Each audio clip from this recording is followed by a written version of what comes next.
Hi, Barry! So this is Bessie and Laura. we're going to present our teaching experiment called My Body, My Boundaries. So to provide brief context, so the format is a one-day workshop plan for grade 3 and grade 4. Why is that? So at preteens age, children are sensitive about their identity and values and are becoming more aware of personal space and their relationship with others. So our goal with this workshop is to help children understand consent as something that they practice in daily interactions and give them space to explore the importance of setting boundaries and communicating through theater practices in a safe and supportive environment. So what we need in this workshop, we need 2 facilitators, 12 to 15 students, and it's gonna be outside of classroom. So students are not gonna be with their familiar classmates and not gonna be with their parents and school teachers, because we want to create a safe space for our students where they can express their real emotions and feelings in the space. So our topic is body boundaries and consent. Our focus question to ask the students are: when do I feel safe or uncomfortable? And when do I say no? And how do I respect others' boundaries? So we want to express that consent is part of everyday's interactions, not just in serious situations. So understanding the concept of consent helps children to consider other people's perspective, navigate conflicts more effectively, and learn how to respect those around them. And we also want to support children's sense of agency and self-awareness. So learning about boundaries help children understand that their feelings are valid and they have control over their bodies. So our theatrical practice that we use in our workshop is forum theater. Why is that? So forum theater is a participatory theater practice developed by Brazilian theater artist Augusto Boal. He said this type of theater practice can trigger self or collective consciousness on important topics. So why forum theater? Is because it's participatory, it's easier and more accessible for students at this age to engage and participate. And also it can act as a real life rehearsal, because the students at this age are more likely to encounter situations like the ones we're going to stage in this workshop. And it helps with critical thinking. It's fun, but it also want our students to reflect on their ideas on important topics. Okay, let's move into explore the workshop.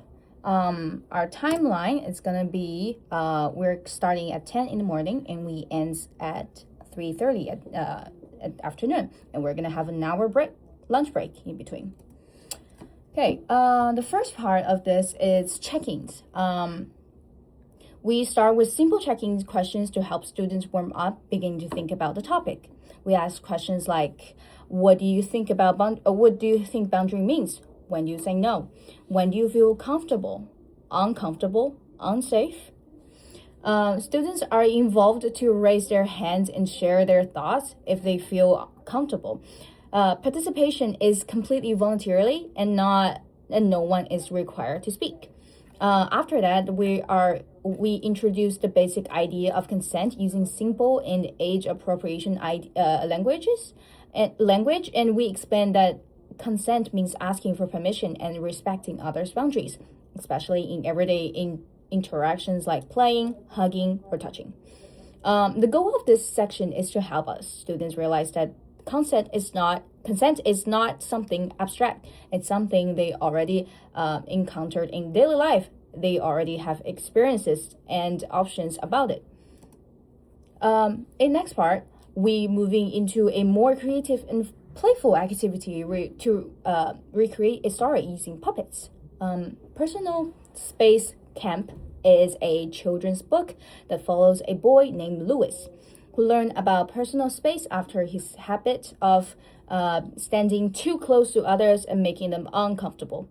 Through guidance and practice, Louis began to understand how to respect boundaries and maintain appropriate physical distance in social interactions. We are making students work in small groups and recreating this story using objects like socks, Legos, markers, canvas, hand puppets, or any other stuff that can create the scenes and scene sets. Students work together to think about the scene and then use their puppets to represent what's happening, how the character might feel, and how they interact in terms of space and boundaries. The focus is not on accuracy, but on exploring personal space throughout movement, positions, and interactions. After each group present their puppet scenes, we ask them how the progress felt, especially how it feels using puppet instead of acting on themselves, and whether this method helped them expressing ideas about comfort, discomfort, or boundaries more easily. This activity lowers the pressure of performing as themselves and gives students a more comfortable way to explore sensitive ideas. It also encourages imagination and collaboration since they have to create and interpret meaning together as a group. Actually, let's have a lunch break. Okay, break's over. Moving into form theater. In this part of the workshop, we perform a short scenes about two friends who haven't seen each other for a long time. One of them across a physical boundary, for example, by hugging without asking. After showing this scene once, we perform it again, but this time, children are invited to stop the scene at any moment and suggest changes. They can step into the scene, take a role, and try out different responses. For example, they might try asking for consent before hugging, or they might respond differently as the person who feels uncomfortable. The goal here is not to find the perfect solution, but to let children experiment with different choices and see what feels respectful and safe.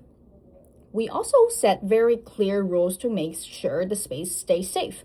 For example, students need to ask for permission before stepping into the scene or interacting with others, or simply tell us what to do. Compared to earlier activities like puppetry, form theater is more direct because children are encouraged using their own bodies and voices. This allowed them to actively practice communication and boundary setting in more realistic ways. Through this process, they are not just watching a situation, but actually rehearsing how they might respond in real life.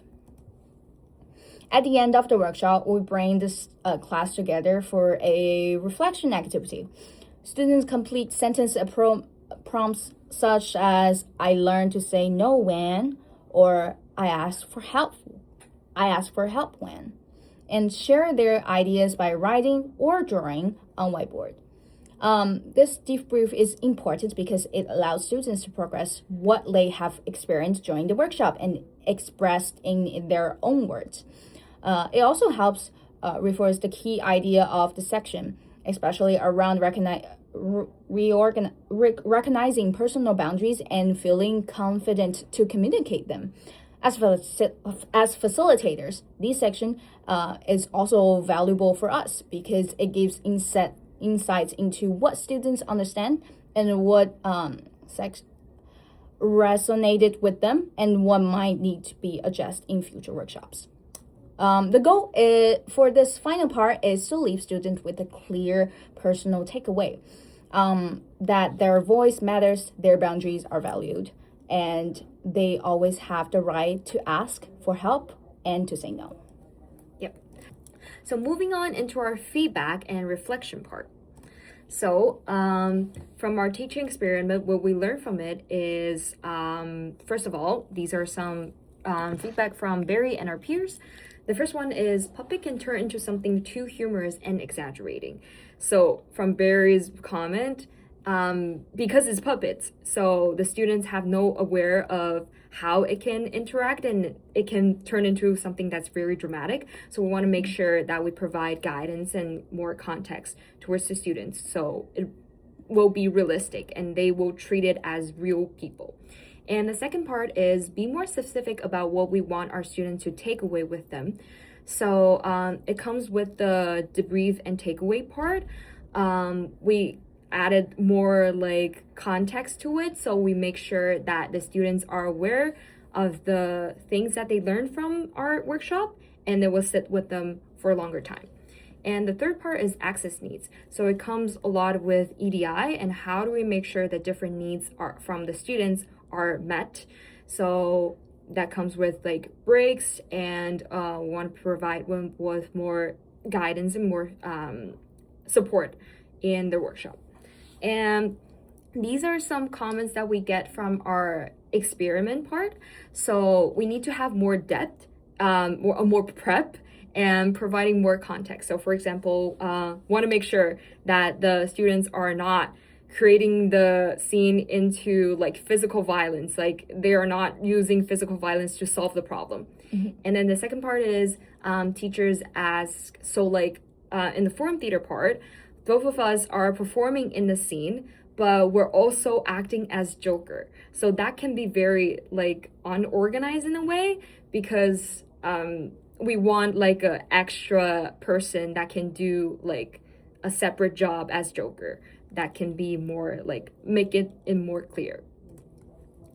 And then how feedback refine our design. So our original design is we have students to discuss their ideas, and they will build the tableau based on their ideas, and then to create a forum theater piece based on the topic of body consent. But a lot of unpredictable things can happen, and it's not safe for our students. So our first change is we want to keep the students to be more engaged and to have more creative aspect to it. So we turn the image theater part to puppet shows, so they can have more options to play with the artwork, our things.